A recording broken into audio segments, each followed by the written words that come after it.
Ladies and gentlemen, welcome back.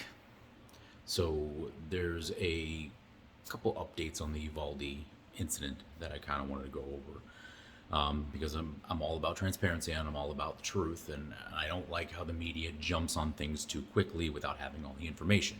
And yesterday, when I made the videos, depending on what social media you're watching it on, I tried to preface that by saying we don't have all the information, and I can't say certain things 100% because I don't know, and a lot of it is speculation. So, a couple of the updates that we've had today. First and foremost, yesterday during the video, I said that there was no student resource officer on scene assigned to the school. At some point today, that story changed, and allegedly there was a student resource officer on scene, and then later in the day it again changed, and allegedly there was not a student resource officer on scene. It sounds like, from what I'm seeing, the police department's trying to do a ton of damage control, and we can't get straight stories from anybody. I did get a chance uh, to see the surveillance video of the suspect entering the school. The statements about in the news reports about the gunman being engaged by police is now being claimed to have been false. The information that we're gathering is that when he crashed his truck in the outer perimeter or near the school, there was actually a funeral home across the street. He saw two gentlemen outside and he opened fire on them when they were trying to check on him. As far as I know, I haven't seen any reports that those people were harmed. Then he stood outside the school for 12 minutes firing rounds. 12 minutes. In a critical incident, 12 minutes is an eternity. Most police departments pride themselves in response times. Now, these are not like big cities and stuff like that, but I'm talking about medium to upper medium sized, like county agencies, like in our area. They pride themselves in maintaining a 5 minute or less response time to critical incidents.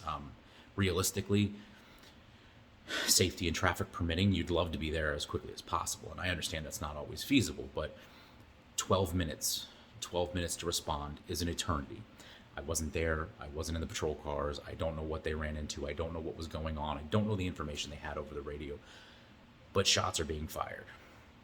And with the press conference that they had with the commander of the police department, they're trying to make it sound like they thought it was a barricaded subject with no shots fired. I want to give them the benefit of the doubt, but I don't buy that shit. I don't for a second buy that you physically shot at two people with a rifle and no one mentioned it on 911. People, if you've ever spent a second in dispatch or listening to calls on 911 as a patrol officer, you will see people fabricate guns being involved all the time because they think it's going to give us a heightened sense of urgency and have the police get there faster. So to say that nobody mentioned shots being fired when they were shot at, I call bullshit on that. You know, there's a whole lot of bullshit that has to be answered for here. And on top of that, when you get to the scene and you're standing by for an hour, listening to parents beg and plead for you to go in and try to save the kids. And yeah, I've heard a lot of excuses from the police department today, like the doors were barricaded, we couldn't get in, whatever. But this border patrol or whoever it was, federal agent who wasn't even on duty, showed up and went in and took down the gunman. How'd he manage to get in? So I call a lot of BS on the hour long wait because they thought it was they couldn't get in, or they thought it was a barricaded subject, or whatever the case may be. I call bullshit on that. I mentioned before I did manage to see the security video of the news of the shooter entering the side door of the school, and he was unimpeded. No one stopped him. The door was unlocked.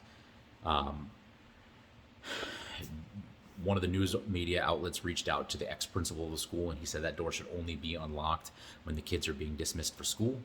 And, you know, he has no idea how that got unlocked or what the problem was. That's a failure, a gigantic failure. Then on top of everything else, you've got reports that the police officers were pointing tasers at parents and threatening for them to get back, or they were, and even from what I understand, arresting and handcuffing some of them.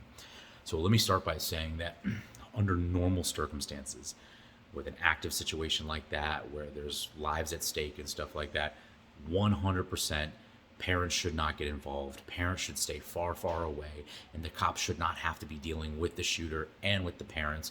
The cops, under normal circumstances, would be 100% justified in pointing tasers, arresting people that are impeding on what's going on. Having said that, the only reason that they were impeding in this particular instance is because they didn't feel you were doing your job right. And from what I'm seeing now, you were posted up outside for an hour with gunshots and kids being hurt inside. You should have been going inside. The parents had every right to be angry and upset, and I fully support them being pissed off, especially with the cell phone videos I've seen of them imploring you to go inside. There's no excuse for that. The whole situation is a fucking clusterfuck. Then we've got reports that when the police did finally go inside, they went straight to where their children's classrooms were, evacuated their children, and made no effort to go after the shooter. That's a big fucking problem. First and foremost, if your children are at that school, the best thing you can do to ensure their safety is head to the shooter, engage the shooter, and end the problem, end the threat. That's the best way you can ensure your children's safety. Instead, you endangered all of the other children that were present in the school. You endangered all those other children just for the sake of protecting your own, when you could have accomplished both by just taking care of the problem. Now, during the press conference with the commander and with whoever else, representatives from the police department, they were asked directly about this. Did these police officers go inside and save only their children? And the response that we were given was, not to my knowledge. So let me fill you in a little bit about that. In the law enforcement world, when someone says to you, not to my knowledge, like, for example, you pull over a car and you suspect that there's dope in there, whether there's, criminal history, they're in a dope neighborhood, whatever. You suspect that there's dope in the car, and you ask them, hey, is there anything illegal in the car? And like clockwork, people usually go, oh, not to my knowledge. You know what that means? More often than not, that means you about to find some dope in that car. Not to my knowledge is usually a catch-all, uncontrolled response that people give in stressful situations when they're just trying to not deny things and not incriminate themselves or get themselves in trouble for lying, but also not trying to tell the truth either. So that's very concerning that the commander's answer was not to my knowledge. So I'm fully confident that we're going to find information that at least part of that story is true. So again, gigantic failure by everyone involved. This is not open forum to shit on police top to bottom, front to back. But these particular groups of individuals, of police officers, in my opinion, from what I know, from my experience, and from the information I have at hand, which could always change, but I don't see how I get any information that really changes too much about this. But it was a failure, and they should be embarrassed, and they should be judged, because it was a poor job, and shame on them. They may not be responsible. There's a lot of factors that are responsible for this happening in the first place, but they are directly responsible, among the people directly responsible for how this played out. And they should be embarrassed, and they should feel awful, because bad things happen because they failed to act.